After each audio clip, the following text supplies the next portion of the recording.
নমস্কার বন্ধুরা, কেমন আছেন সবাই? আশা রাখছি আপনারা সবাই খুব খুব ভালো আছেন। বর্তমান সময়ে আমরা প্রত্যেকেই কোনো না কোনো শারীরিক অসুস্থতার সম্মুখীন, এবং আমাদের আয়ের একটা বড় অংশ আমরা কিন্তু আমাদের হেলথের পিছনে, মেডিসিনের পেছনে খরচা করে থাকি।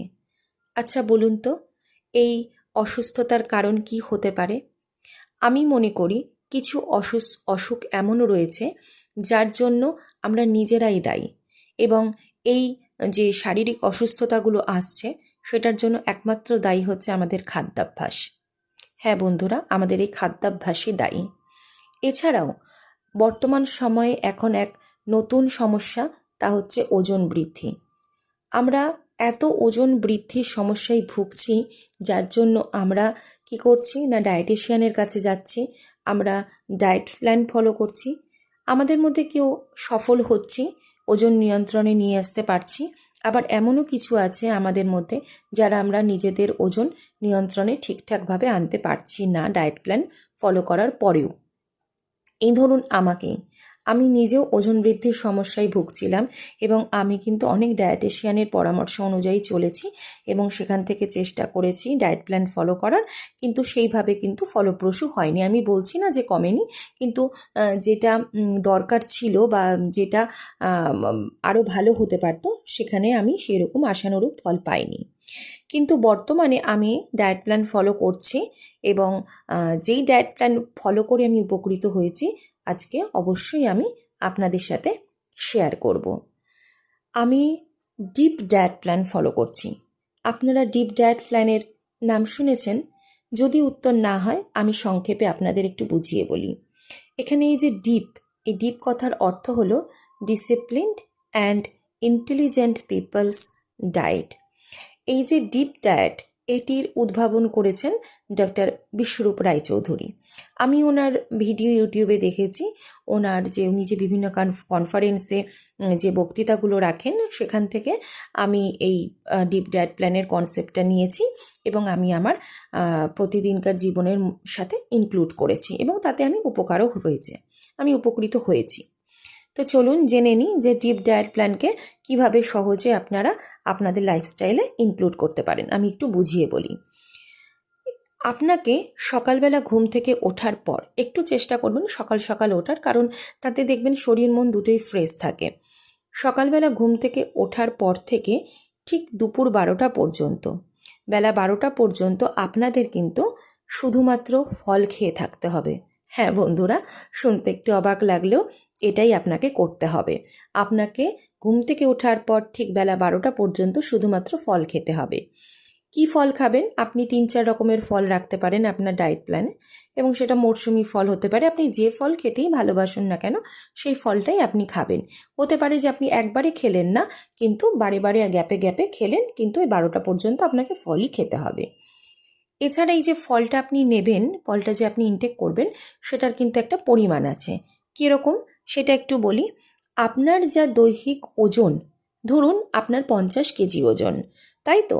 এবার এই 50 কেজিকে আপনি 10 দিয়ে গুণ করবেন, তাহলে কি হলো যে 500 এলো। এই 500কে গ্রাম, এই 500টা আমি গ্রাম হিসাবে নেব, এবং এই 500 গ্রাম ফল কিন্তু আমাকে খেতে হবে। আপনার ওজন যদি 60 কেজি হয়, সেম আপনাকে কি করতে হবে? 10 দিয়ে গুণ করতে হবে। 10 দিয়ে গুণ করার পর আপনার যে 600 এলো, এবং এই 600 গ্রাম ফল কিন্তু আপনাকে নিতে হবে এই সকাল থেকে বেলা 12টা পর্যন্ত। এরপর আপনি যাবেন লাঞ্চে। আমরা লাঞ্চটা নেব দুভাগে, প্লেট 1, প্লেট 2। মানে আমাকে লাঞ্চে যখন আমি বসবো, আমাকে দুটো প্লেট নিতে হবে। একটা প্লেটে থাকবে আমার পুরো স্যালাড। হ্যাঁ, স্যালাডে আপনি টমেটো রাখতে পারেন, কাঁচা টমেটো, আমরা যেগুলো বেসিক্যালি খাই, কাঁচা পেঁয়াজ, এছাড়া ধরুন আপনার শসা, এগুলো আপনি স্যালাডে নিলেন। তার সাথে আপনি আর একটা প্লেট রাখলেন যেখানে আপনি ভাত, যদি আপনি রুটি খেতে পছন্দ করেন রুটি, তার সাথে বাড়িতে হওয়া ঘরোয়া সবজি। আমরা মাছে ভাতে বাঙালি, মাছ ছাড়া আমরা কিছু ভাবতেই পারি না। আপনি স্যালাডটা নিলেন, সেটার কিন্তু আবার একটা পরিমাণ আছে। কীরকম? আপনার যা ওজন, সেই আপনাকে ওজনেই যেতে হবে। আমি যেটা আগে বললাম, 50 কেজি যদি আপনার ওজন হয়, এবার এক্ষেত্রে কিন্তু আপনাকে 5 দিয়ে গুণ করতে হবে। 50 কেজি ওজন হলে আপনাকে 5 দিয়ে গুণ করছেন, পাচ্ছেন কত? 250 গ্রাম। সুতরাং 250 গ্রাম আপনাকে নিতে হবে আপনার স্যালাডটা। বাকি অংশ আপনি 250 গ্রাম স্যালাড আপনাকে ম্যান্ডেটারি, এটা নিতেই হচ্ছে, মানে আপনার ওজন অনুযায়ী। এবার আপনার যদি ওজন আবার 60 কেজি হয়ে থাকে, আপনি 60কে 5 দিয়ে গুণ করছেন, 300 গ্রাম হচ্ছে, সেখানে আপনি 300 গ্রাম স্যালাড নিচ্ছেন, তার সাথে আপনি ভাত ডাল যা খাচ্ছেন খাচ্ছেন। এবার আসছি ডিনারের কথায়। বন্ধুরা, লাঞ্চ হয়ে যাওয়ার পর আপনাকে ডিনারটা কিন্তু খুব তাড়াতাড়ি করতে হবে।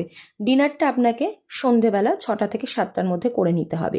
তাতে আপনি রাত্রি 10টা হোক 12টা হোক যখনই ঘুমোতে যান না কেন, আপনাকে কিন্তু ঠিক সন্ধে 6টা থেকে এই 7টার মধ্যেই পুরো ডিনারটাকে কমপ্লিট করে ফেলতে হবে। এই ডিনারে আপনি রাখতেই পারেন আপনার পছন্দের খাবার। তার বলে এইটা তো নয় যে আপনি সারাদিন ডায়েট করছেন আর এখানে আপনি বিরিয়ানি নিয়ে বসলেন, সেটা করলে হবে না। আপনি একটু সিম্পল দুটো রুটি, একটু চিকেন স্টিউ হতে পারে, বা আপনি একটু ভেজিটেবলস একটু বেশি পরিমাণে দিয়ে 2 কি 3টে রুটি খেলেন, কিন্তু আপনাকে ডিনারটাকে সন্ধেবেলাতেই কমপ্লিট করে ফেলতে হবে। এই হচ্ছে পুরো ডায়েট প্ল্যান। হ্যাঁ বন্ধুরা, একটু কষ্ট হবে, কারণ দেখুন, আমরা যদি নিজেদেরকে সুস্থ রাখতে চাই না, এই হেলথের পেছনে, মেডিসিনের পেছনে আমরা যে পরিমাণ টাকা খরচা করি, তাতে আমার মনে হয় আমরা যদি একটু কষ্ট করতে পারি, আমরা কিন্তু আমাদের নিজেদেরকে কিন্তু সুস্থ রাখতে পারি। এবং আমি বলবো যে আমার ওজন এতটাই বৃদ্ধি হয়ে গিয়েছিল যে তার থেকে আমি কিন্তু আমারও কষ্ট হয়েছে। আমিও সেখানে প্রথম হ্যাবিচুয়েটেড ছিলাম না, কিন্তু ধীরে ধীরে 1 সপ্তাহ একটু কষ্ট হবে, কিন্তু দেখবেন 2য় সপ্তাহ থেকে আপনি এটাতেই হ্যাবিচুয়েটেড হয়ে যাচ্ছেন। এবং আপনি যখন নিজেকে রিয়ালাইজ করবেন আপনি ভালো আছেন না, তখন আপনি নিজেই এটাকে শেয়ার করতে চাইবেন আরও সকলের সাথে। আশা করছি বন্ধুরা যে আমি আপনাদের ডায়েট প্ল্যানটি বোঝাতে পারলাম, এবং আমি চাই যে আপনাদের একটু যদি উপকারে আসে, তাহলে আমি কিন্তু খুবই খুশি থাকব। সকলে ভালো থাকবেন।